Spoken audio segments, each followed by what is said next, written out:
देश की ताकत दो लोग हैं। जोर से पूछो। ऋषि और कृषि।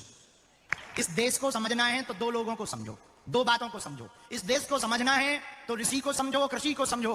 मेरे प्रियजनों, मेरे पागलों, एक बात तुम अपनी जिंदगी में याद रखना, हम ऋषि को जानेंगे तो संस्कृति को बचाएंगे, कृषि को जानेंगे तो अपनी परंपरा और आर्थिक स्थिति को बचाएंगे। कौन कौन अपने घर में महाभारत नहीं चाहता? हाथ उठा। जो हाथ नहीं उठा रहे वो क्या चाह रहे हैं? महाभारत। जो महाभारत नहीं चाहते वो हाथ खड़े करें। हम तो नहीं चाहते। अच्छा, जो आप महाभारत चाहते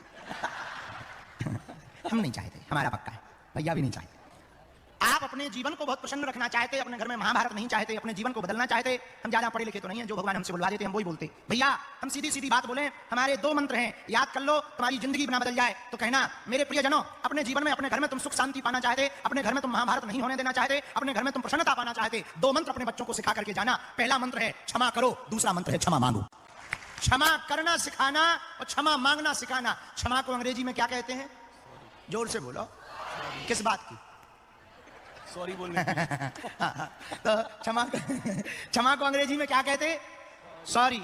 लड़ाई हो जाए सॉरी बोलो सो लड़ाई खत्म, अस्पताल में डॉक्टर सॉरी बोले सो। कितना गजब का शब्द है, कितना खतरनाक शब्द है, कितना गजब का शब्द है सॉरी। तो आप अपने बच्चों को व्यापार या कार देकर मरो या ना मरो, मेरे हिंदुओं हमारी प्रार्थना है अपने बच्चों को संस्कार देकर के मरो। व्यापार या कार देकर के मरोगे तो जरूरी नहीं तुम्हारे बच्चे बहुत आनंद से जीवन जी पाएंगे। मेरे प्रियजनों, पर संस्कार देकर के अपने बच्चों को मरोगे तो हम ये दावे के साथ कहते हैं वो व्यापार भी खड़ा कर लेंगे, कार भी खरीद लेंगे और जीवन भी आनंद से गुजार। लेकिन हम लोग क्या देकर जा रहे हैं? एक गांव में सेठ जी थे तो अपने मुनीम से बोले जरा चेक करो कितना माल पानी है। तो मुनीम ने कहा कल बताएंगे। तो रात भर वो बेचारा लेखा जोखा में लगा रहा। बोला हुजूर भगवान की बहुत कृपा है, 9 पीढ़ियां कुछ भी काम ना करें, इतनी संपत्ति है तब भी बैठकर खाएंगे, जैसे कि आपके ऊपर कृपा है। लेकिन वो जो सेठ था वो टेंशन में हो गया, धीरे धीरे कमजोर पड़ने लगा, बीमार पड़ गया। तो डॉक्टर ने कहा कि इनको कोई बीमारी नहीं है, टेंशन। तो मुनीम ने पूछा कि सेठ जी टेंशन क्या है? बोले एक ही टेंशन है, जब से तुमने बताया कि 9 पीढ़ियां बैठ के खा सकती, पर 10वीं का क्या होगा?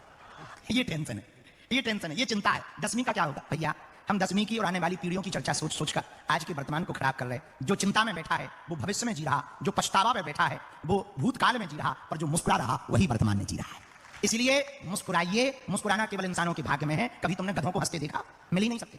गधा हंसता हुआ मिल जाए समझ जाना कुछ ही दिन में ये बंबई का आदमी बनने वाला है, और कोई आदमी बिना हंसता हुआ मिल जाए समझ जाना ये 4 पैर वाला बनने वाला है। तो इसलिए मुस्कुराओ, प्रसन्नता पूर्वक रहो, और अपने बच्चों को ये मंत्र देकर जरूर जाना, क्षमा करो, क्षमा मांगो। ये आदत आप यदि अपने बच्चों को देकर जाएंगे, हम बहुत प्रेम पूर्वक रहें, बहू और सास की लड़ाई भी कम हो जाएगी, बेटा बेटी की लड़ाई कम हो जाएगी, घर घर नहीं घर मंदिर हो जाएगा। जिस घर में क्षमा मांगने की और क्षमा करने की आदत होगी वो घर घर नहीं स्वर्ग जैसा बन जाएगा।